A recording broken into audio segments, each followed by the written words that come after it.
Welcome to the deep dive. Our mission here is simple. We take a stack of sources, articles, and biographical research, and we cut right to the core. Yeah, giving you the essential, maybe the most surprising insights. Exactly. And today, we are profiling one of the, great multi-hyphenates of British comedy. An artist who spent, 2 decades sort of everywhere at once? That's a good way to put it. You know, from the most prestigious, high-concept, award-winning fringe stuff, performance art even, Right. all the way to, this stable, almost kind of bland presence in one of TV's biggest franchises. We are talking about Timothy Key, born in 1976. And this comprehensive biographical overview we've got really reveals an artist defined by his own contradictions, you could say. Yeah. He's, like you said, a poet, comedian, an actor, a screenwriter, even a consultant. Right. So the goal of this deep dive is really to understand the scope of his work, specifically charting how he manages a career that successfully blends this, like literary rigor, sometimes bordering on the absurd, with genuinely pervasive mainstream commercial success. And that contradiction, that's really the hook for this, isn't it? Because Yeah. if you ask the average viewer, say, in the UK, or even globally, they'd immediately place him as Sidekick Simon Denton from the Alan Partridge universe. Definitely. You know, the perpetually loyal, slightly awkward supporting guy. That's his global calling card, for Yeah. sure. But what's crucial for you to understand, I think, is that the same artist, only a few years into his active career, Yeah.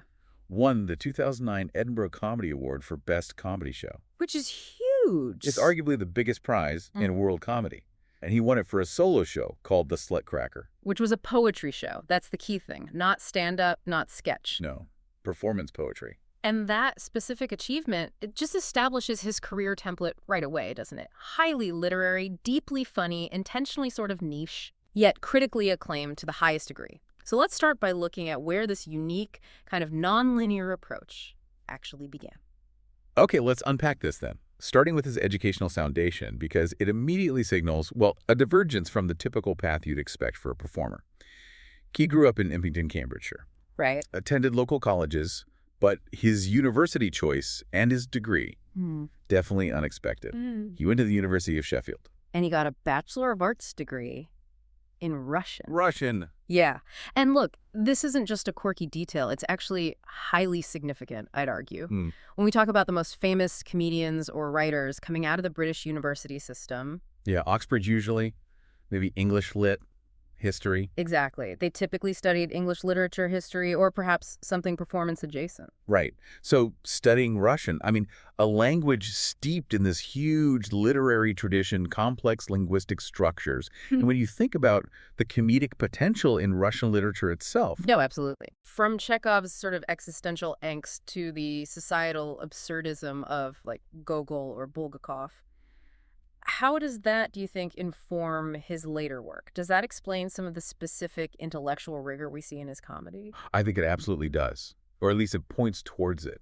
It speaks to a mind that's naturally drawn to structure and linguistic play, but also to non sequitur and absurdity. His poetry isn't just random. It often uses these formal constraints, the appearance of meter, rhythm, rhyme, and then it completely subverts them. How so? With incredibly mundane, modern, or sometimes, slightly shocking content. You need a certain kind of literary ear to pull off deliberately bad poetry successfully. All right. It's harder than it looks. Exactly. It's a very specific art form. Yeah. And that Russian BA suggests an early engagement with complex literary concepts, a way of thinking about language. So it kind of sets the stage for this non-linear career path. He wasn't aiming for a conventional route, clearly. You get a Russian BA, and then what do you do next? Well, you pivot, but maybe not break entirely from the expected. You return to Cambridge. Okay. To join the famed Cambridge Footlights. Oh. But here's a really critical detail. He did this despite not being a current Cambridge University student. Oh, really? Yeah, which speaks volumes about his early determination, I think. That's fascinating because the Footlights, it's this legendary launch pad for, practically every major name in British comedy. Yeah, historically. But it's historically a student-run thing. So Yeah. for him to actively seek out and join that group after graduating, it shows he knew where the creative energy was. And he was determined to be part of that crucible of talent. And the results were pretty much immediate. His first Footlights appearance was in 2001 in a stage production called Far Too Happy. Right. And that show went straight up to the Edinburgh Festival Fringe. Wow. And got nominated for the Edinburgh Comedy Award for Best Newcomer. Straight out of the gate. Almost instantaneous, jump onto the radar of critics, producers, you name it. He established his trajectory right from the start. High visibility, high critical acclaim. And it was during this period, wasn't it, that he forged that collaborative foundation, the thing that defines so much of his long-term success, specifically with the sketch group Cowards. Ah, Cowards. Yes, crucial. Because it's like a snapshot of the generation of talent emerging alongside him. He formed the group with Tom Basden. Who's everywhere now. Exactly. Stefan Golozewski. Mum, him and her. Amazing writer. And Lloyd Wolf. Each of those names has gone on to massive individual success. Basden is a sitcom writer, actor. Golozewski creating highly acclaimed BBC drama, comedy.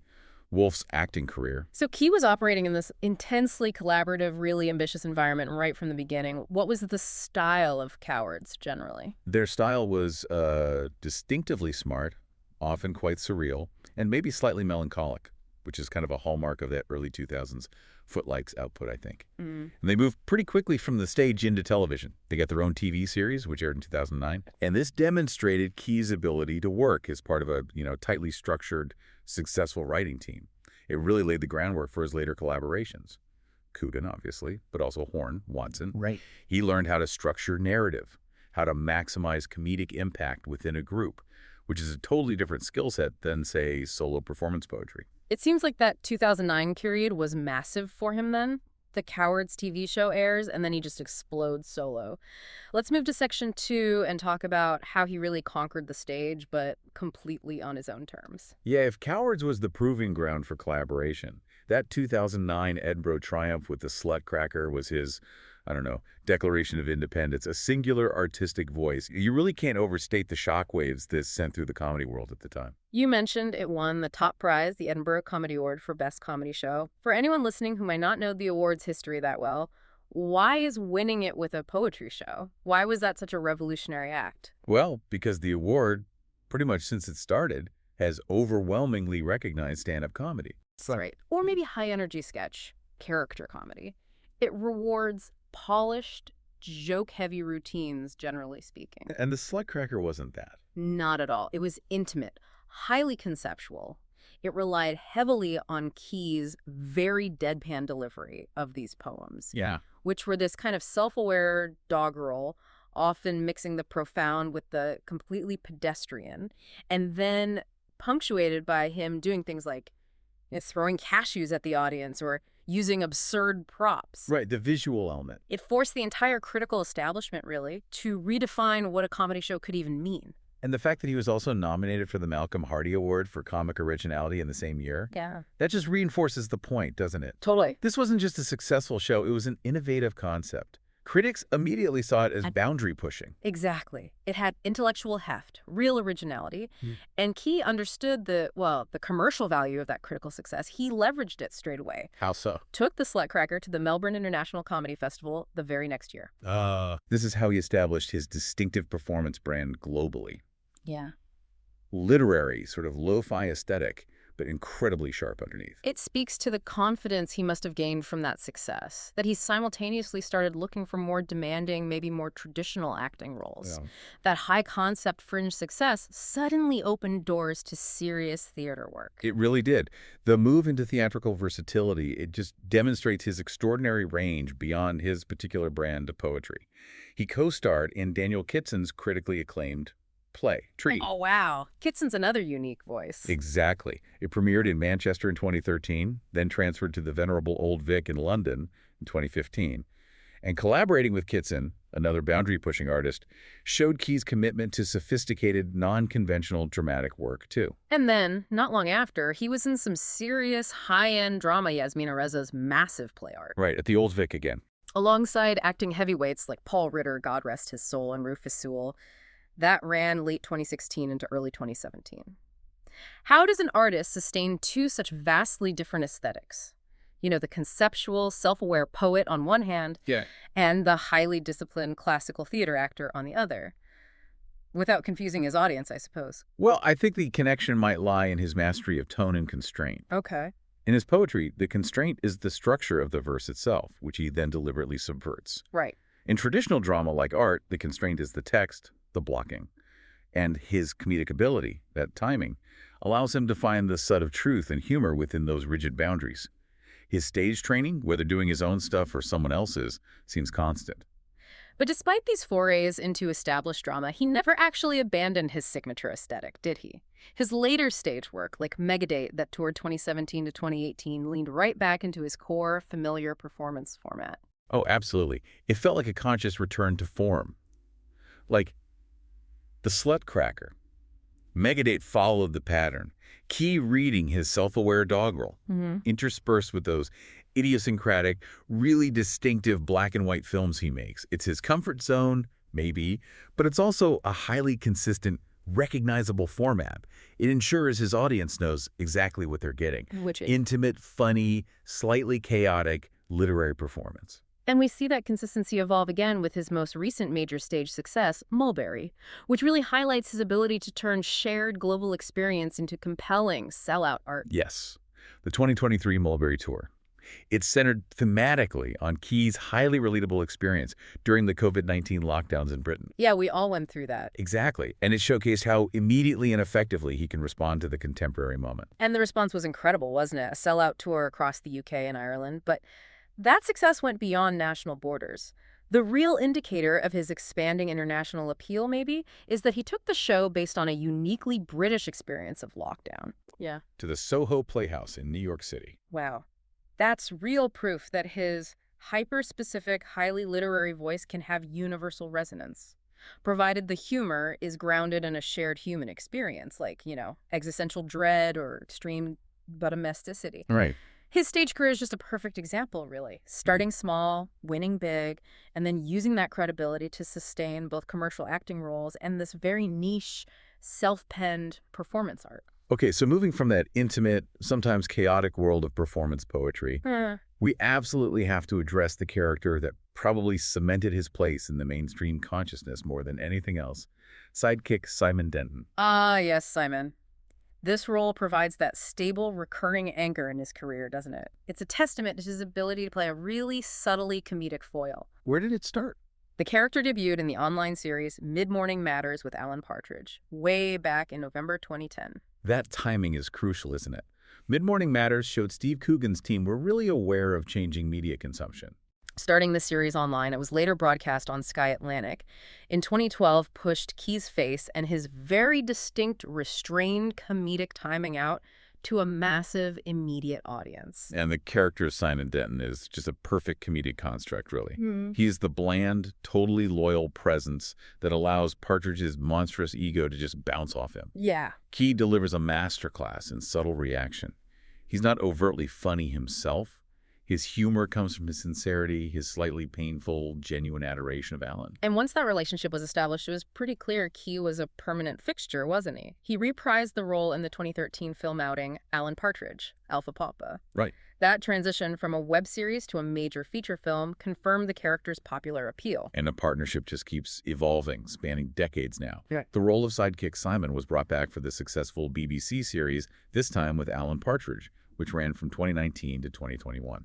So Key's been actively collaborating with Steve Coogan for, well over a decade? Yeah, easily. Utilizing streaming, film, television, all simultaneously. This continuous, high-profile foundation, it must grant him an immense amount of creative freedom, right? Allowing him to pursue those much riskier, maybe less profitable experimental stage and radio projects. Oh, absolutely. Knowing he has this recurring, successful anchor role. Yeah, the safety net allows for the experimentation. And what's more, his relationship with Coogan actually goes back even further.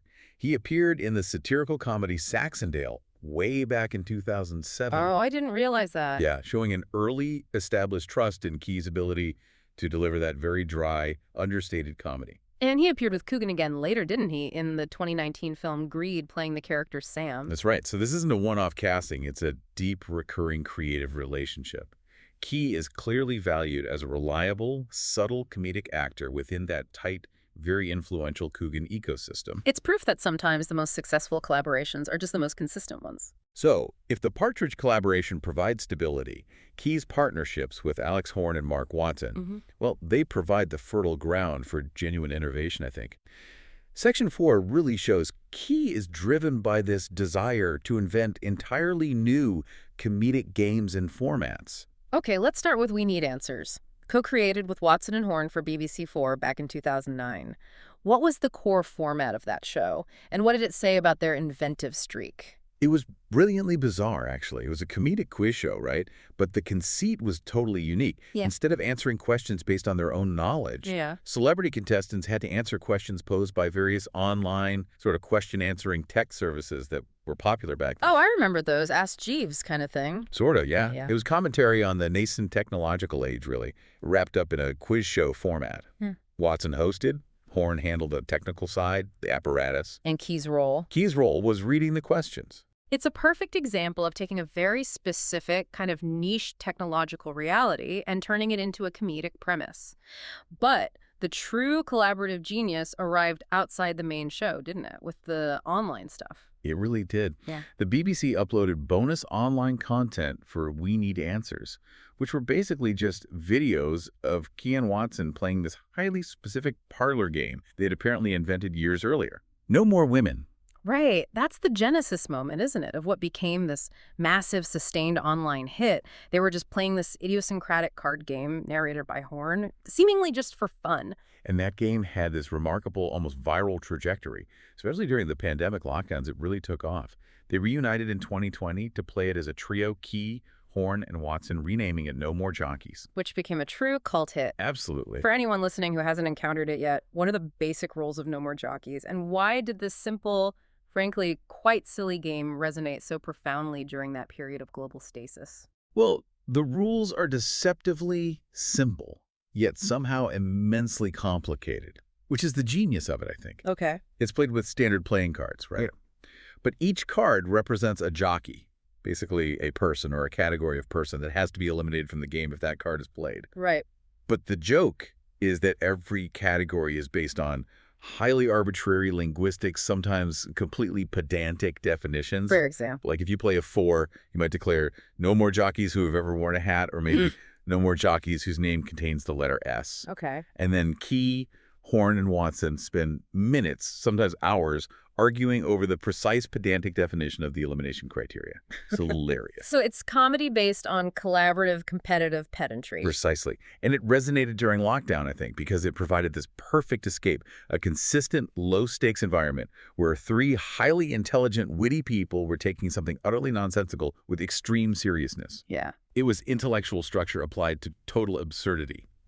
And Key's contribution, often fueled by this mischievous desire to just derail the pedantry, is essential to the friction and the flow. It really demonstrates how he and his inner circle can take an offhand idea and turn it into a sustained cultural phenomenon, based purely on their collective chemistry and dedication to the format. It's the ultimate example, maybe, of a fringe creation becoming a cult hit just through persistence. We also need to highlight Key's long and, well, fruitful radio career on BBC Radio 4, which is often tied back to his partnership with Tom Basden. Yeah, that radio collaboration is foundational and shows incredible longevity. It began way back in 2006 with the commissioning of All Bar Luke, which was based on their earlier stage show, Luke and Stella. Key was also heard in the radio sitcom Party in 2010, which was also created by Basden. They clearly have a shared comedic language. But the truly unique format, the one that defines their long-running success on radio, has to be Tim Key's late-night poetry program. Oh, Started in 2012, and it's already run for 6 series as of 2024.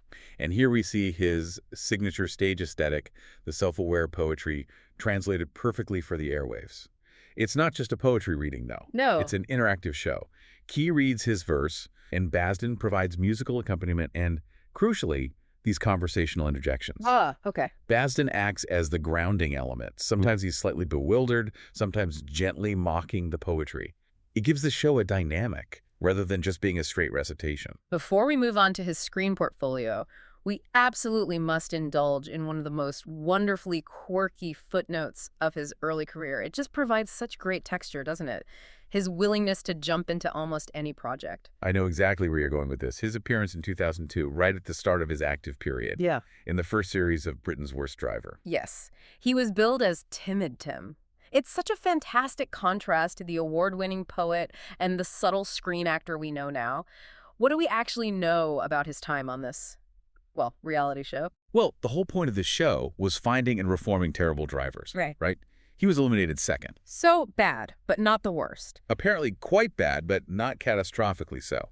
The prize he received, even though he was eliminated, was a brand new car. Right. And what did the budding intellectual comedy star do with his prize? I have a feeling I know. He promptly sold it after only a week. That is the perfect Tim Key detail, isn't it? Accepting a deeply commercial, maybe slightly embarrassing reality TV role, but immediately subverting the prize, selling the car rather than adopting the lifestyle it represents. It's just a surprising little nugget that shows how long he's been navigating these different, often quite conflicting media landscapes.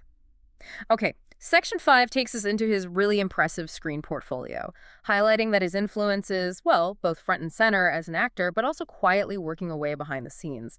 Let's start with short films, because they often seem to serve as the creative blueprint for his larger ambitions. Yeah, the early collaborations with Tom Basden are vital here again.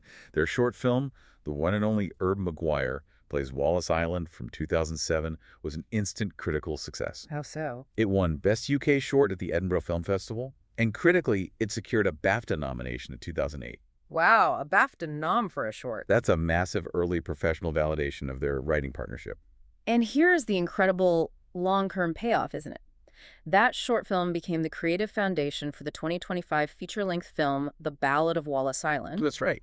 And Key is also credited as a co-writer on the feature. It just demonstrates the longevity and the intrinsic quality of his original ideas. Ideas he's been nurturing and developing for, what, almost 2 decades? And he also secured significant BFI Shorts production funding for another project, the black comedy short Anthony, in 2014. He played Santa Claus in that one. Right. So short-form, highly conceptual projects, often created with Basden, are clearly a core part of his creative metabolism. Now, let's talk about the television role that perhaps best exemplifies his dual influence. Taskmaster. Most people probably remember him as a panelist on Series 1. Yeah, he was brilliant on that. Chaotic, endearing, often brilliant at approaching tasks completely laterally. Key was a real breakout performer in that first series, definitely. But the deeper influence is revealed in his subsequent role. Since Series 2, Yeah. he has been credited as a task consultant. A task consultant. This transition, Yeah. moving from being the subject of comedy to being a key creative force actually shaping the tasks themselves, that's incredibly rare. What specifically is the unique value he brings as a task consultant? He's not just providing practical advice, surely. It has to be related to that same lateral thinking that drives his poetry. Oh, absolutely.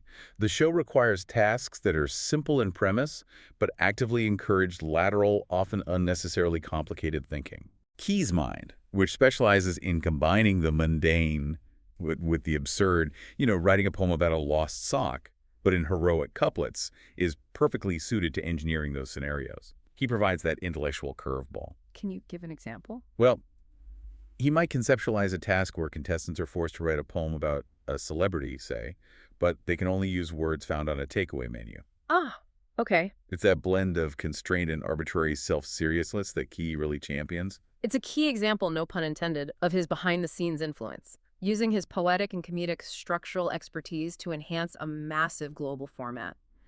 Then there's his acclaimed dramatic performance in the anthology series Inside Number 9. Ah, yes. He played Ian in the incredibly tense, claustrophobic 2014 episode Sardines. Which is brilliant. His performance in that really limited, intense setting earned him high critical praise.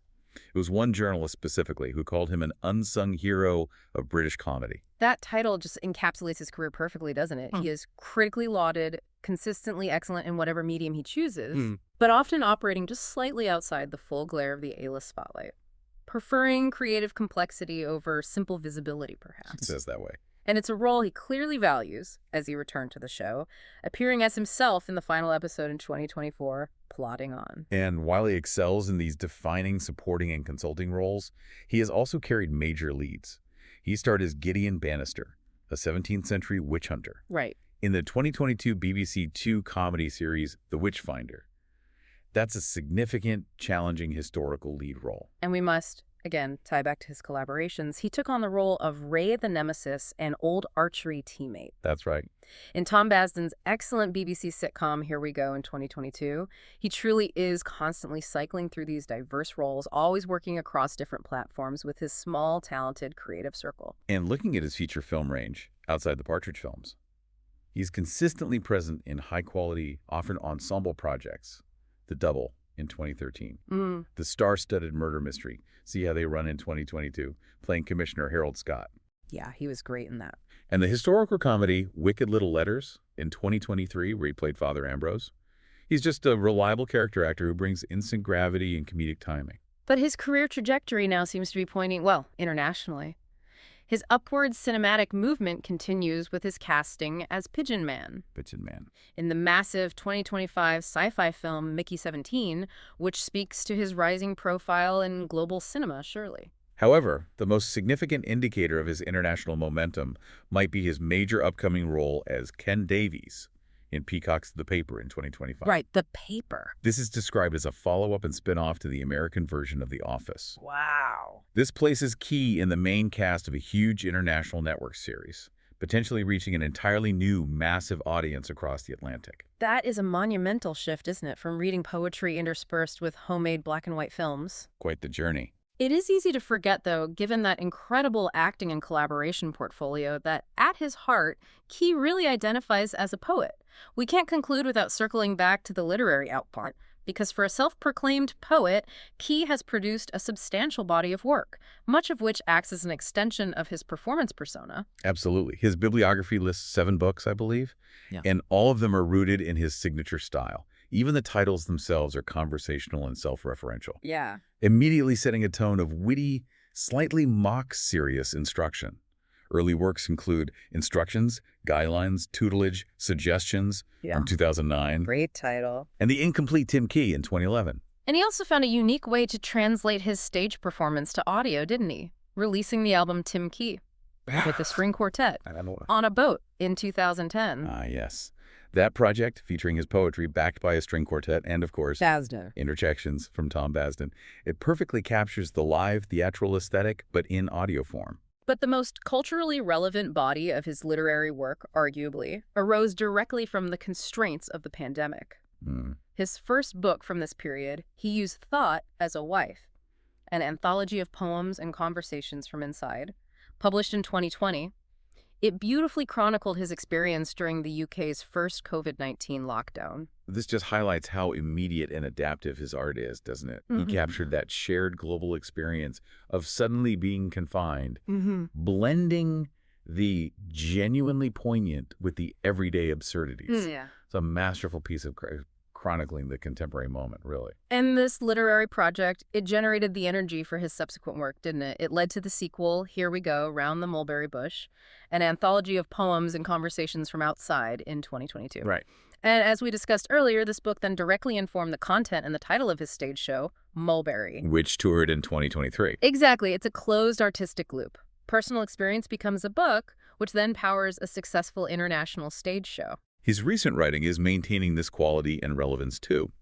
Chapters from 2024 was praised for its humor and its subversive focus on the contemporary world, cementing his reputation as a serious, relevant writer. And he already has another book slated for 2025, LA Baby. Busy man. Always working. Finally, though, we should add maybe a layer of personal depth to his public persona by referencing his 2023 appearance on the Great Celebrity Bake Off for Stand Up to Cancer. Ah, yes. That was quite revealing. This appearance, framed around a charitable cause, allowed him a moment of genuine vulnerability, didn't it? It really did. He opened up about his personal experience of being diagnosed with a melanoma. And in a world where his professional identity is often defined by distance, that deadpan delivery, the creation of slightly ridiculous characters, that moment of sincerity, I think it resonated deeply with the audience. It showcased the human being behind the sidekick and the self-aware poet. So, to synthesize this entire, quite sweeping career, The key takeaway, I suppose, is that Key's immense success is really defined by his absolute refusal to be categorized. He is a critically acclaimed, high-concept performance poet who seamlessly navigates the most mainstream commercial successes. He's the artist who won the biggest comedy prize with intentionally niche material, yeah. And yet simultaneously serves as a key creative force, a task consultant, in a major global TV format. Right. And takes on serious, demanding, dramatic acting roles. He moves between the avant-garde, self-aware fringe, and the high-production mainstream, often within the same calendar year. He is, without question, an essential, though maybe often understated, figure in British comedy over the past 2 decades. His career path almost serves as a blueprint for creative longevity, proving that the experimentation of the fringe can absolutely feed the mainstream, provided that unique voice, that blend of linguistic playfulness and absurdity, remains consistent. He took the intellectual rigor of his Russian degree, maybe, the collaborative spirit of Cowards, and the lateral thinking of his poetry, and applied it effectively to film sets, radio, television consulting, everything. Which leaves us with a final provocative thought for you, the listener, to mull over. We've seen his early short film, The One and Only Maguire Plays Wallace Island, finally adapted into a feature film in 2025. After all this time. And at the same time, he is launching into major international territory with The Paper. Given that he's moving into these massive franchise-adjacent writing and acting roles, is his next great act primarily going to be as a screenwriter and international television star? Or will he always find himself compelled to return to the stage with a new stack of self-aware doggerel and a slightly battered projector? What do you think?